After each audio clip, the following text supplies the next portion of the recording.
discuss a topic that I know a lot of you are struggling with, dealing with toxic people, be it a family member, co-worker, or your own friends. Hey guys, how are you all doing? I hope you're all doing great. Welcome back to my YouTube channel. Today in this video, we will be talking about signs of toxic friend, how to recognize those red flags, and primarily how to cut them off and protect your peace. Remember, your mental health should be your first priority and no relationship is worth sacrificing that. Toxic people may be very hard to spot, especially if you have known them for years. It doesn't matter how long you have known them. If they are causing so much mental distress to you, they have got to go.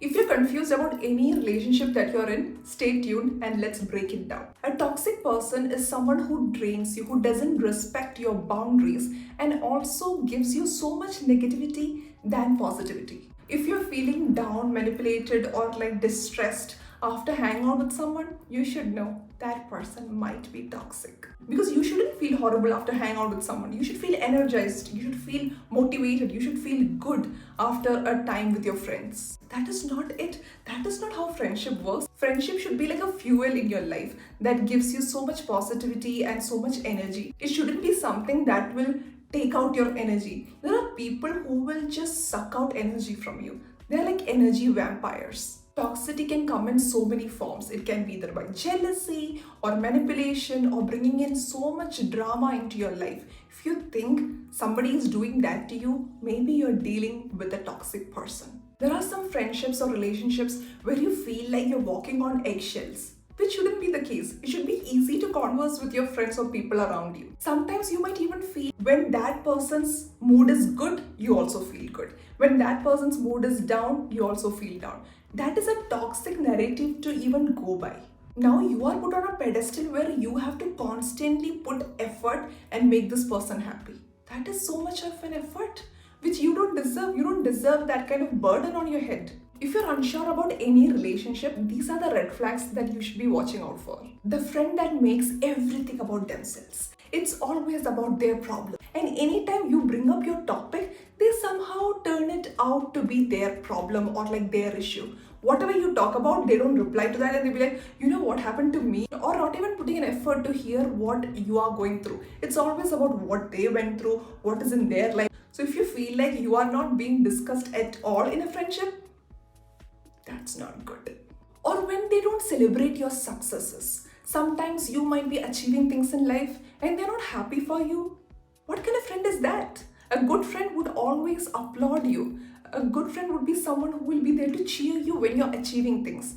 But there are some people who will cheer you in the beginning, but when they see you're achieving more than what they thought you would achieve, then they just stop cheering you. Then they will be like, okay, not so much also. Or sometimes there are people you might be talking to them about the successes that is coming to you and they're like, okay, but don't take it to your head. I hope all the success doesn't get into your head. Then you know, that's not a good friend too. When you're doing good, your friends are supposed to be happy, not downplay it it's not a big deal. Okay, you did this, so what? Everybody is doing it. It's not good. It is stupid and it is also someone who is very insecure enough that they can't even deal with the fact that you're doing good. It's not even just about being successful. It's also about being happy. Let's say you are this happy, cheerful person. There are people who will ask, why are you always happy? So what if you're happy? There are people who are not happy when others are happy. It's because they are going through something and misery loves company. And even about the success, when somebody is not celebrating your success, it's also they feel like they don't have the potential to do it. So they are not happy somebody else achieving it either. You know, as a good friend, you can always be there when your friend wants to rant about their issues, their problems. It's all fine. Once, sure, I'll hear it. Second time, I'll hear it. Third time, fourth time, I'll hear it. But then you feel like that person is doing nothing to get out of that drama, but still want to talk bad about their situation, how horrible their life is, what a misery they are going through, but they do nothing about it. And you have to just sit there and listen. It's difficult. It's very difficult for me because I'm someone very emotional. So when my friend will come and tell me their problem, I take it as my problem. It brings me to such a bad mood that I feel like I am deprived of joy. That's not fair to you. That's not okay. If that person is in a toxic relationship and they're talking to you, you're there consoling them, making them fine and being there for them, but they're not ready to get out of that toxic relationship, you can't help it. You can't be that person who will always be there to hear their stories when they take no action for it. And I feel like you have to protect your peace too. Maybe this person is addicted to being in toxic relationships. Maybe this person is addicted to misery. You can't help them. There are some friends who have no respect for anybody's time or boundaries or personal space, which I don't get. Even now, if I have been friends with someone for years, I always ask any favor with please. Is it okay? Would it be fine? I don't understand friendships without any formality, being like, yo, do this for me, do that for me. That's so rude. There are people like that too. Talking about no respect for someone's time, there was this situation. One girl invited me over for lunch. She told me, let's go out and meet at this place at this time. I got ready. When I called her, she was like, I'm so sorry, I'm running late. I'm gonna be there around like after 1 or 2 hours. I said, okay, I'll leave then. She kept on delaying it, and I thought we'll be leaving in next hour. Next hour. I was already ready with my dress and makeup and everything on. So when I went for the dinner, she didn't come alone. She came with a guy, and then without even having dinner with me, she left with this guy. Then I'm like, okay, this is the respect this person has for me. That person doesn't value me or my time or my effort. Clearly disrespected me for some random guy she just met. So that's what I'm saying. There are friends who will not give you any value, and you have to get out of it. There are some humans that act as if they're in competition with you. Like, why? Sometimes they even dress like you, wear makeup like you, do everything like you. It's not even like, oh, I like this, I'm trying to do the same, it's nice. No, they will just do everything that you're doing. Maybe date the same guy, date your ex, try to get your boyfriend. There are people like that too. I don't understand those kind of weirdos, because at this point that person don't want to be your friend. That person want to be you. It's like they want to snatch your life and live that life, which is creepy. I would say it's creepy. It's not even normal. There are also people who will create fake rumors about others so that they feel better about themselves. Sometimes being a friend, you might even know like this person is addicted to creating fake scenarios and just going around and telling people. What you should do is, maybe it might sound like, okay, whatever, it's not my life, she's just talking about somebody else. Why do you think it won't be you the next time? They're going to talk about you too. If they're so comfortable enough to talk about others, they will talk about you too in your absence. There are also friends who will come and tell you, so and so is talking about you. I understand. One time I understand, maybe they heard from somewhere. Second time also they come here and tell you, so and so is talking about you. Okay, understandable. Then the third, fourth and fifth time, they're hearing all the rumors about you. Why is that person so comfortable to talk bad about you in front of your friend? Because your friend is not standing up for you there. Maybe she's even joining them to talk bad about you. That is something you should not ignore. If somebody comes and tells you, everybody's talking about you, I don't know what, every time, just know that that person is also one of them. Because I would never entertain someone talking bad about my friend. I would be like, what the hell is your problem? And why are you coming and telling me? Don't you know I'm that person's friend? That's how I would react. I'm sure that's how you would react. There are some friends who like to disrespect you, who love to bring you down or mock you, sometimes alone, sometimes in front of friends. It's rude. It's not cool. And those people, when you confront them and tell them, I don't appreciate it, they come back with their statements saying that it's just a joke. Why can't you take a joke? It's funny. So you should tell them, do you see me laughing? If I'm laughing, then it's funny. If I'm not laughing, it's not a joke. There are even people who are ashamed of you, who won't walk with you outside, who might simply text you. This can be friendship or relationship, whatever it is. If you feel like that person is not showing you off, that person is not hanging out with you in public places, that's weird. What is that kind of relationship or friendship even? There are also friends who will be very friendly with you, very chill and nice with you when it's just two of you.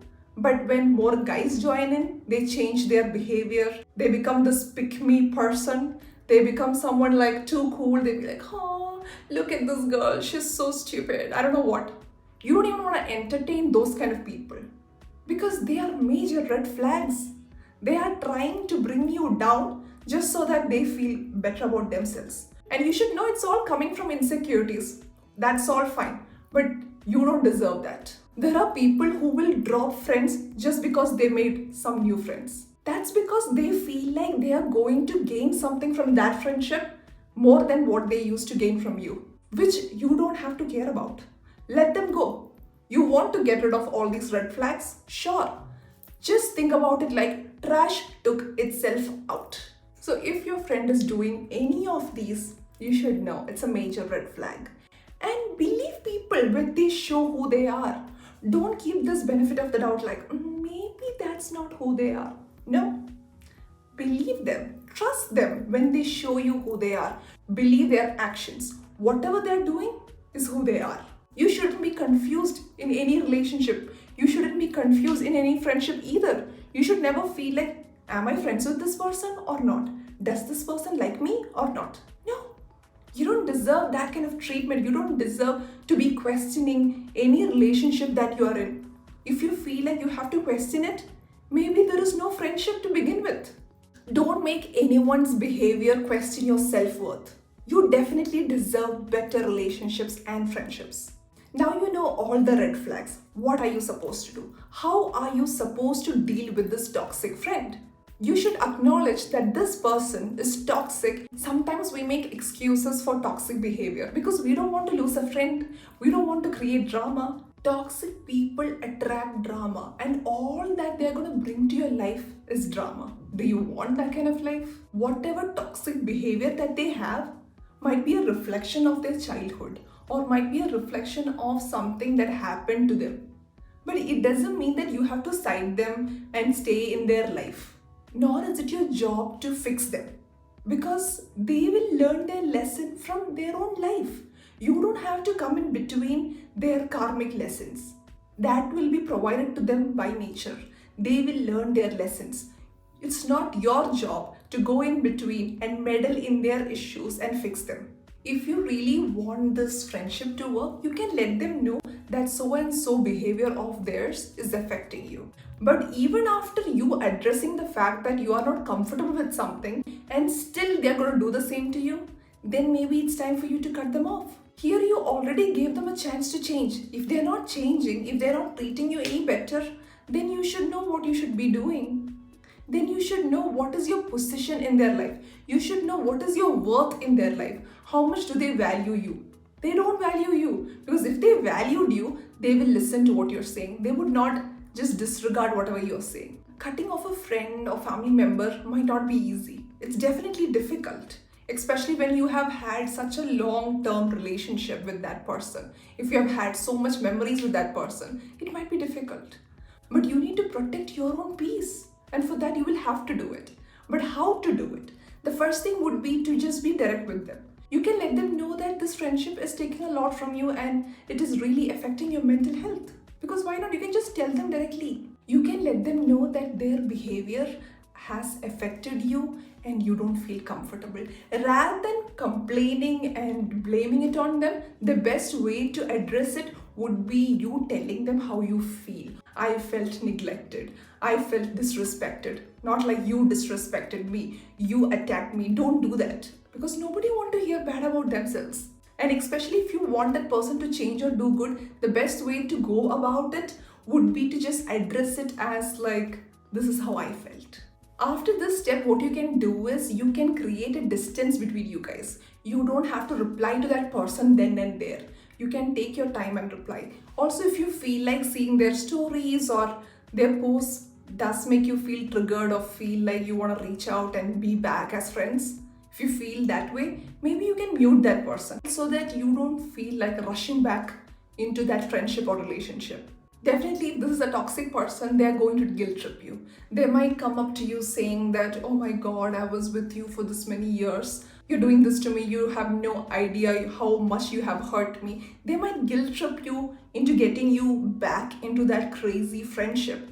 But you don't want to do that. You don't want to get sucked back into that toxic friendship or relationship. So you need to distance yourself from that drama.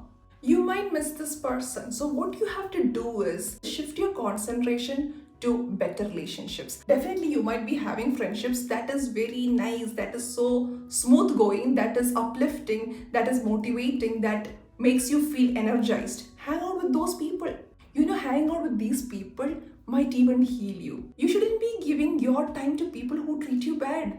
People often say you are the average of 5 people that you hang out with. So be careful about who you hang out with, who you share energies with. Definitely, loyalty and respect is just basic in any relationship, of course, in friendship too. So now moving forward, you will be very careful when you make friends. You will try to identify those red flags. You will not make the same mistake again, and you shouldn't do. I'm sure sometimes we do have temptation to go back to that toxic friend, but don't. You can reminisce those memories, be like, yeah, it was fun, it was good. That's about it. You can love from distance. You can miss from distance, but not going back to that life, going back to that scenario and being mistreated again. That's not good for you. I'm telling you, no relationship is worth the drama. No relationship is worth your mental peace. Sometimes these kind of people come to our life to teach us a lesson. That's how we should take it. We can't sit here and be like, oh my god, this happened to me. How horrible is my life? How could I not see those red flags? It's okay. It's your first time living this life. It's everybody's first time living this life. So it is okay. You need to forgive yourself for not understanding those red flags. You will not commit the same mistake again, for sure. I'm not saying to hold grudge against them. You shouldn't be doing that. You shouldn't be having any resentment towards anybody. It is best for your own mental health to let it go. But that doesn't mean that you will forgive and bring them back to your life.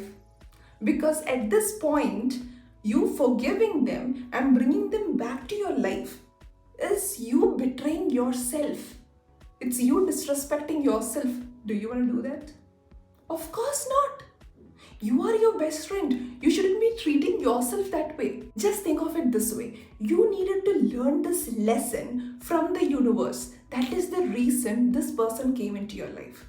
If you feel like there is something that you want to talk about and have a closure, sure. But that shouldn't last like forever friendship, because that won't last. It will come back to you with that same toxicity, and you don't want to entertain that. If you were supposed to be friends, you would have been friends. You wouldn't have had such a huge fight. You wouldn't have gone through such a big turmoil if you were supposed to be friends. I'm also not saying never forgive anybody. You can forgive, but never forget. They showed you who they are. Please believe it. Trust what they showed you. Don't trust your delulus in which you thought like, maybe they did this because of this. Please trust what they showed you, not your delulus. Like I said, we should love ourselves enough to not put us in the same situation again. It might be difficult. Sometimes this person might have been your whole world for like years, and now this person is not there in your life anymore. It might feel lonely, but it doesn't mean you can't make new friends. First thing to do is find yourself, what you enjoy. Love yourself first. When you have so much love within yourself, you will have enough love to give others to, and you will attract nice people. Don't settle for anything less than what you deserve. Your right people will come to you. You have not met all the people that are gonna love you. You have not met all the people that are gonna adore you, that are gonna value your friendship, that's gonna be there for you. You have not met those people. They are still yet to come. Don't worry about losing this friend who was toxic to you. It's okay. I know it might be difficult. I know it might be difficult to cut off people. Definitely. But it's the most freeing thing that you can do for yourself. That is the best thing that you can do for your own mental peace. I hope this video was helpful. Like, share, comment, subscribe to my channel. It would mean a lot to me. Also, you can comment down below and give me any suggestions that you guys have. I love you. Bye. See you.